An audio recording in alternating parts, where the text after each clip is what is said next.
Hello, and thank you for joining me for the Dynamics GP 2018 Enhancements for the System and Financial Series. My name is John Kirsch. I'm the GP Product Lead at Dynamic Consulting, and I'm happy to be able to walk you through these enhancements today. First, we're going to take a look at the system-wide enhancements. The first enhancement we're going to talk about is the system password remembered. With that change, you'll now only have to enter the system password once per login. So in the past, you've had to enter that with every single window that you've opened that required the password, but now the system will remember that, saving you the hassle of having to type that numerous times when you've already demonstrated that you know that password. To demonstrate that feature, I'm going to show you in GP here. I'm going to navigate to the Administration tab and go ahead and open one of those windows that require the password. So as you can see, we are now getting that prompt for our password. So I'm going to go ahead and enter our password for this system, and you'll see that my window opens. So typically I would complete all the work that I need to do in this window, and I can go ahead and close it down. In my next step here, I would then open my next window, and in the past I would be prompted for that password again. But as you'll see from the new feature here, it no longer asks me for that password a second time, again, saving you that time and keystrokes that you have to do in order to open those next windows. The next feature that we're going to talk about is the document attachment feature. This isn't a new feature, but rather an enhancement with this version. And with it, we are getting a number of new areas that we can use the document attach. So as you can see on the screen here, we've got several transaction entry windows, like the general ledger transaction entry, the receivables transaction entry, and the asset general information, and a number of the inquiry windows where we're able to go ahead and also attach documents now, and you can see those on the screen. To demonstrate a couple of these features, I'm going to navigate first into my financial series and open up the general ledger transaction entry. And in this window, you'll go ahead and see that we have the attach button that's now available up in the ribbon. So on any document, I can go ahead and click the attach, and I'd be able to attach my document in a normal fashion. So a little bit different placement for some of the other features. So I'm going to go ahead and navigate into my inquiry window and go ahead and open up an employee. So in this window, I'm going to open up my first employee here, and now we'll see that the document attach button is actually next to the employee ID. So when I go ahead and click this attach button, again, we'll get to that same attachment window that we're used to seeing. So in this window, you'll see that I already placed an attachment, so we can see that as how it would look. And my button has changed to a paper icon with a smaller paper clip on it, rather than a large paper clip, indicating that there is an attachment with this record. The next feature we're going to talk about is Workflow 4.0. With GP 2018, we have some updates and a new release of the workflow features, and we'll discuss those options that are available here. First of all, we have 3 new workflows that are available: the general ledger account approval. So if we are going to add new general ledger accounts, we can first have those approved before they can be used. And we have 2 in the purchase order area, one for a receipt and the other for an invoice. So in the past, we've been able to use the purchase order approval, but now we can go ahead and do that on the second and third step of the 3-way match. A couple other features that are new with the workflow is that we can now set up reminder emails for open tasks, and we get to assign the time or when those emails will go out. In addition, we can now copy workflow steps within a workflow, so we can save time if we have larger steps or have rules that we want to be able to reuse. We can go ahead and copy those within a single workflow. One of the features that's been added is the workflow history report. So we now are able to pull up a report and see what was done on that workflow, so the approvals, timing, and who approved that, so that we can have some audit history and a nice report that will be able to be used with that. Last, we'll talk about some fields here. So we got some additional fields that are available for the rules in the payables transactions. So you can see we have vendor account, the comment fields, the vendor class ID, and the payment priority. So if we click the additional fields, we can go ahead and see these available in that criteria selection. And then last, on the vendor approval, we also now have the ability to include the bank EFT fields. So not only the vendor, but we can get that banking information available easily for us to use with the workflow. Another new feature is the additional sorting options, and these are in a number of windows throughout GP.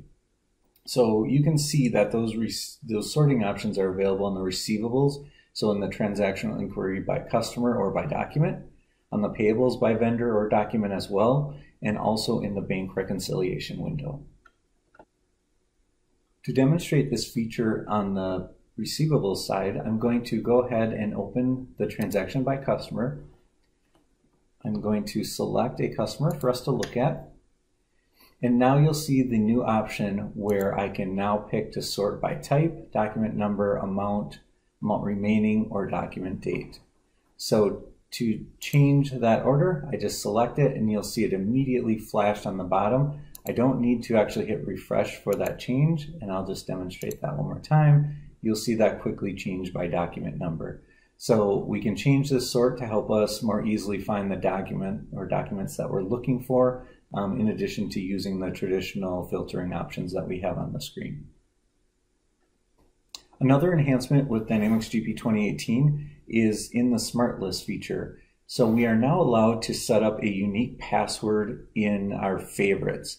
So if we want to protect that favorite, if it's a shared favorite and maybe somebody has changed that in the past, and we want to make sure that that stays in the exact status that it is without having changes so that we can reuse it for our purpose, we can go ahead and set a password for that. I'll go ahead and demonstrate that feature now. So I will open up my Smart List first. And I will go ahead and use my sales and customer Smart List. So if I open my average days to pay, and maybe I want to go ahead and change my columns that are available. So let's go ahead and pick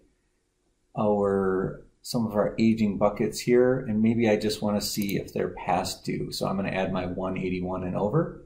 I'm going to go ahead and say OK here, and now we can see our aging bucket is added at the end. So if I want to save this and again protect this from others making changes or others that only have this password, I'm going to go ahead and rename my my favorite here. I will say with overdue bucket. I'm going to go ahead and make this a company, and now I have my option here that I can enter the password. So I'm going to make this pretty simple for me, but I'll go ahead and add that, and I will add my favorite. I do have to confirm my password here, and now I've changed it.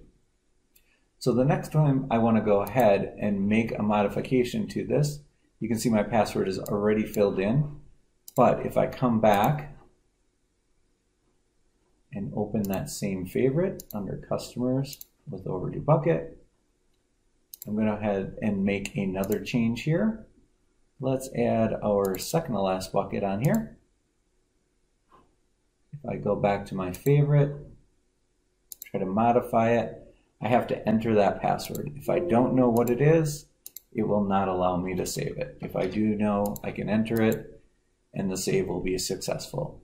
So a nice feature for you to protect your favorites and be able to know that they are not going to change unless you share that password or want somebody to change those for you.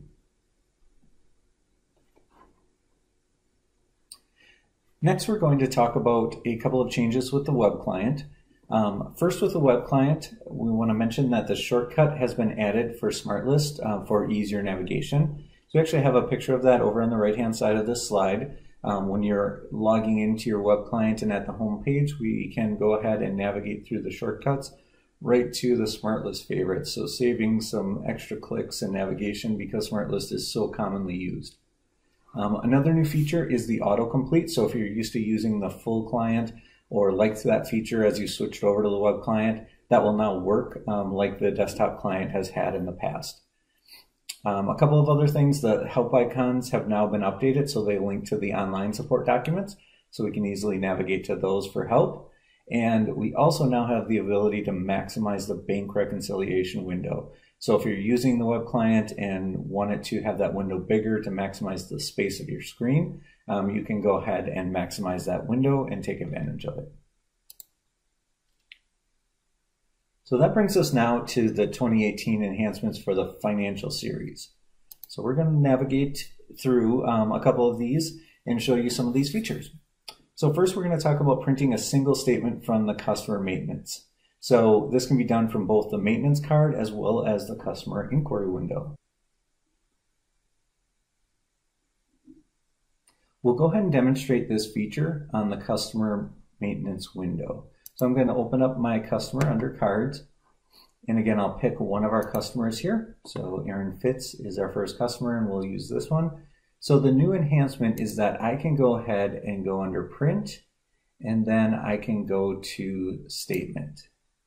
And when I do that, it's going to open up and prompt me. You can see here it's asking me which form I want to use. I'm going to go ahead and use the blank form, and I will click print. So you'll see in there, I get my statements set up or printed so that I can go ahead and send that out. We can use the Word template as well. My system is currently set up just to use the standard report, but if you're using Word templates, that would be an option as well for you to go ahead and print that. Next, we're going to talk about a couple of enhancements in the payable series.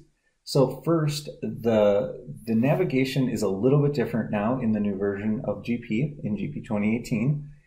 The change is that the windows have been changed, or the name for them have been changed from check to payments.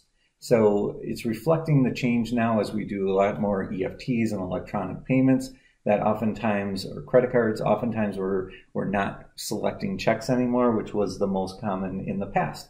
So GP has just updated the wording to reflect the times. In addition to that, we have some changes to the select payment window, and we're now able to set up our filtering options and save those within that bill payment batch window. To demonstrate that feature, I've opened my window to the purchasing series, and I'm going to navigate under transactions, and I'm going to go ahead and open up the bill payment batch. And again, note the wording is now payment batch instead of check batch. So within this window, I've now opened, and you'll see some other options that are new in this window. I'm going to go ahead and create a new batch. And so this is similar as in the past. I need to name my batch and pick if it's a check or EFT, so no changes to that process. But now in the middle here, I now have this payment option ID. And to use that, I will first look and find that I don't have any of these saved quite yet. So I'm going to have to create one. So I'm going to go ahead and create one called test, and it's going to prompt me, and I'll say, yes, I want to add that. And I can also add a description of this. For this, I'm going to go ahead and just create a very simple one, and we'll call it test option. So now I have the option to go ahead and pick what my criteria will be. And I can use the same criteria that we had in the past. So if I always maybe filtered by the dates or by a certain payment priority, whatever those items may be, I could go ahead and do that. For me, I'm just going to pick maybe a first couple vendors, and I'll grab a few of them, and I will insert, and now I'm going to go ahead and edit my batch. So anytime I navigate away from this window, if I've made changes to it, it's going to ask me if I want to save or discard the changes to that app option ID. So I want to go ahead and save that. And I didn't click build. I'm going to just go ahead and continue. And at this point, we would have normally built and had our normal processes go through. But you can see the effectiveness of that. And now I will navigate back into that window. Let me go ahead and open that back up. So now you'll see it immediately pops in that same filter. So now I'll go ahead and hit build, and we'll go through that process. It should be pretty quick for me and my test company. Again, with no date filters, I come with a pretty good sized batch total here, but that's expected. And now I can proceed with my normal steps to go ahead and complete this batch and finish my payments. The next feature I'm going to talk about is Analytical Accounting. So the new feature in GP 2018 is the ability to copy user access to Analytical Accounting dimension codes between users. So for ease of use here, I went and put the screenshots right in the slide. You can see on the left-hand side, we have the window where we are going to go ahead and set up that copy. So in the user access to transaction dimension code, we now have the button up in the ribbon, and we can click that, and that will open the window on the right-hand side. So if you're familiar with GP Security, a very similar window that we have for copying user settings or some of the other copy features inside of GP. We pick our from user on the top. We pick our destination user that we're going to copy to on the bottom, and we can go ahead and OK that. And now instead of having to go through potentially a number of different transaction or dimension codes, we can now be able to copy those all across the user accounts. So saving a whole lot of time if you are using AA and have a number of dimension codes that are set up in the system. Thank you for joining me for the walkthrough of the GP 2018 enhancements to the system and the financial series. I hope you enjoy those new features, and if you have any questions about them, please feel free to reach out.